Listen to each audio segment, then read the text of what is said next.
Okay, so last night I got home after we recorded the in-class EEG on my phone, and I went to upload the EEG to YouTube, and wasn't there. So I guess I must not have gotten the recording button on.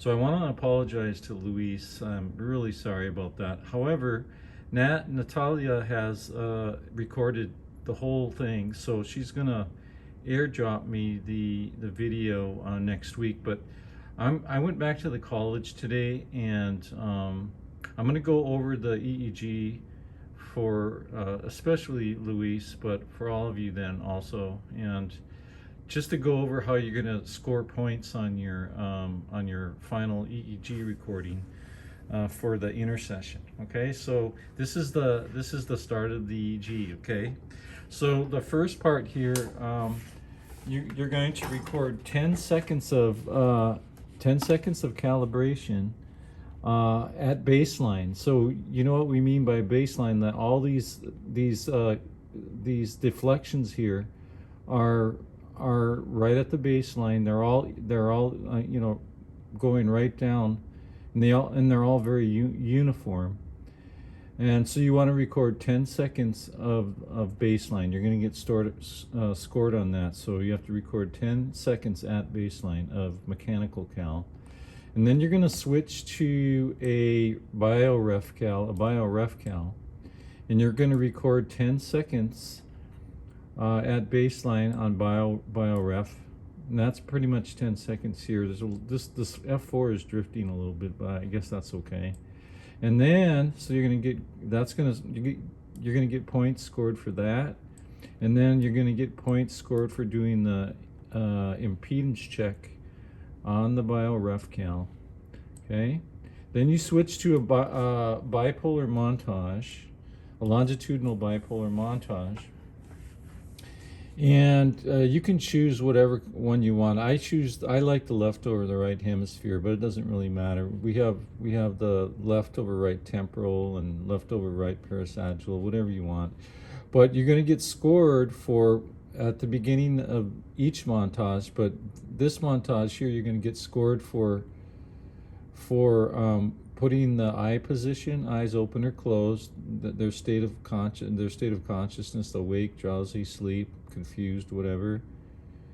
And here I have awake, drowsy, because Luis was already falling asleep when we were started the EEG. And then their head position, or their body and head position. So he's supine here. Okay, so you're going to get points scored for that.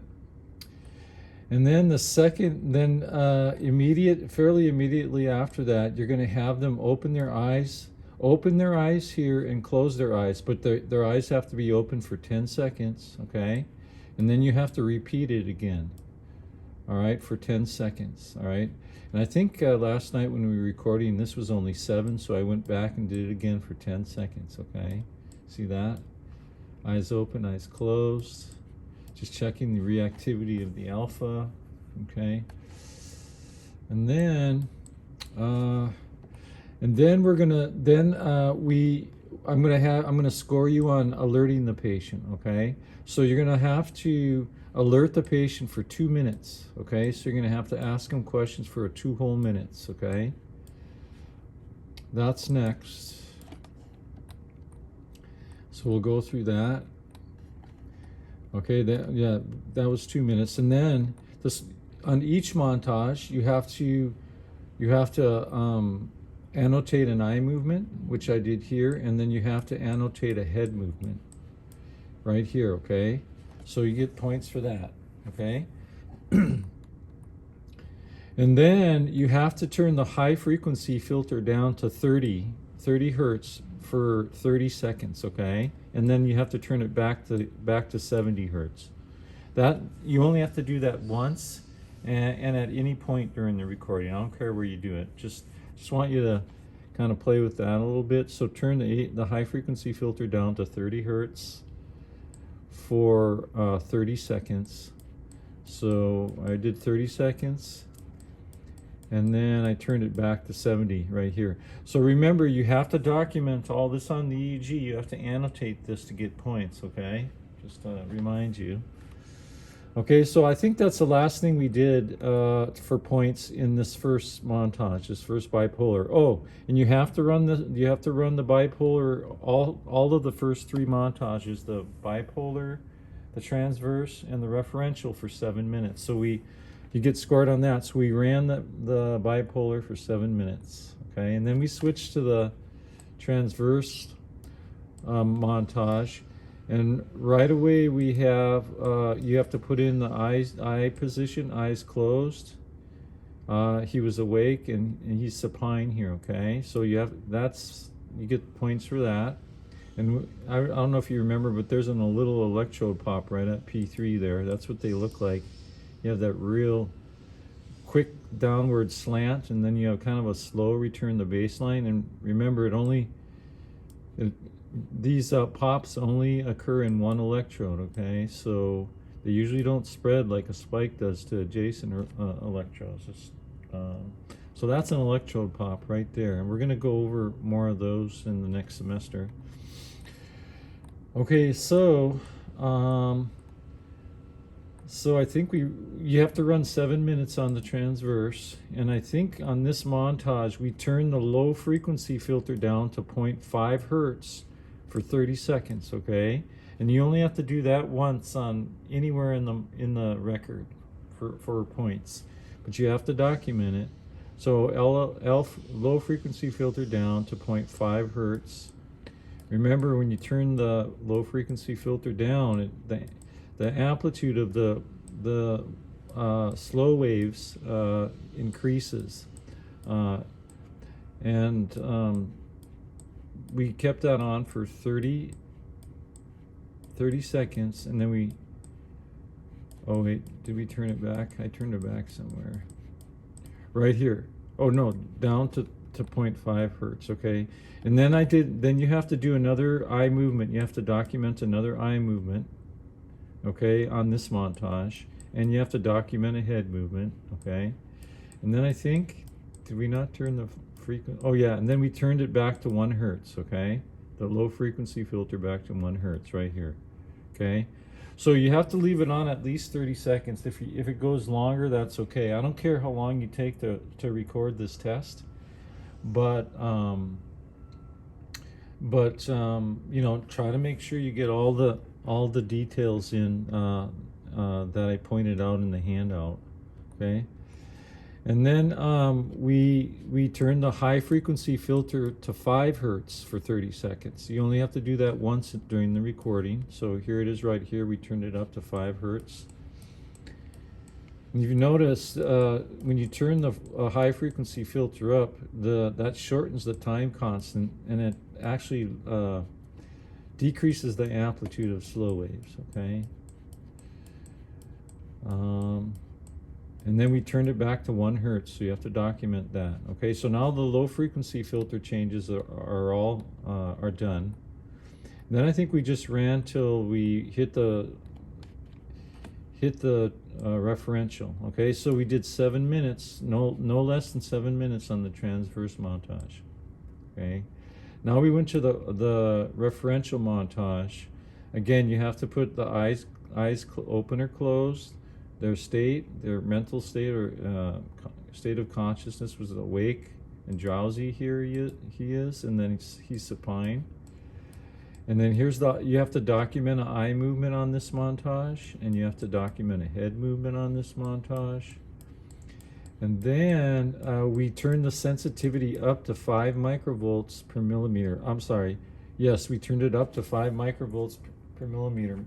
Remember, when you turn the sensitivity to a lower number, you're actually increasing the sensitivity, all right? So it doesn't change the amplitude of the EEG waves, but it kind of blows it up like a magnifying glass. So sensitivity is up to 5 microvolts per millimeter for 30 seconds, and then we turned it back to 7 microvolts per millimeter, so you have to document that too.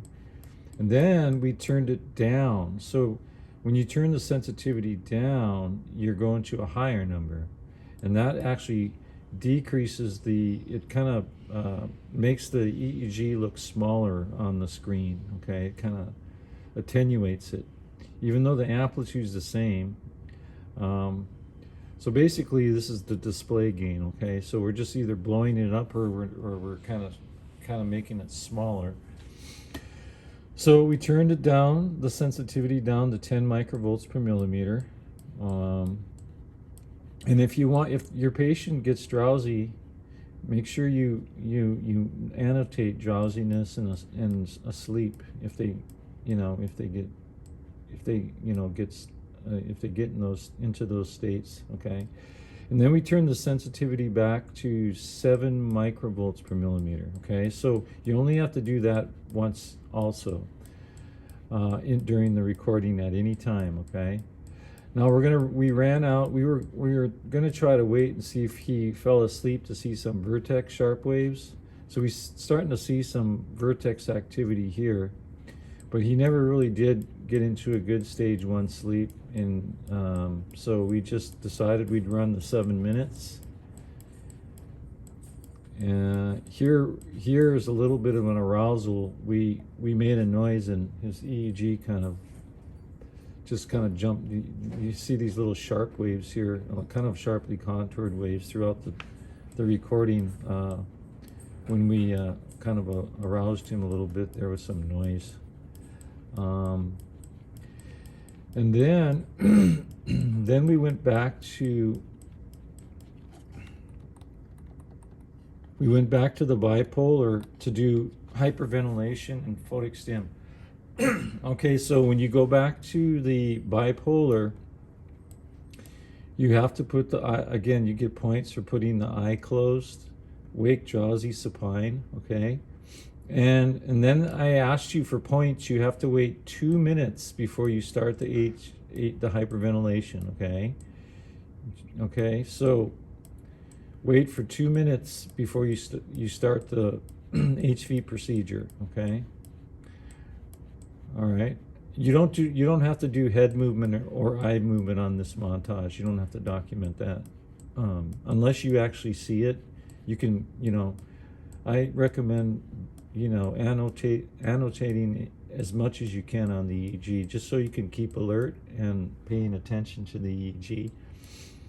Okay, so we had him start. I waited 2 minutes, and then we had him start HV. And he went through the HV procedure. Excuse me. Okay. So here the HV ended, and then there's a 90-second post HV period, and then the post HV period ended right here. Okay, at 90 seconds.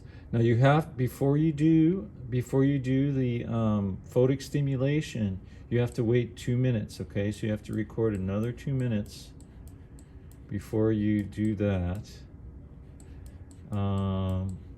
So, and then if you remember,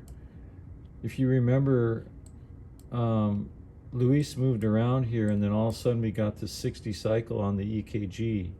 And remember, if you get 60 cycle in one electrode, it's one channel. It's most likely the electrode in that channel. Or if you get 60 cycle in one electrode, it's most likely the electrode came loose or the impedance is high. So we checked the EKG, and sure enough, it fell off.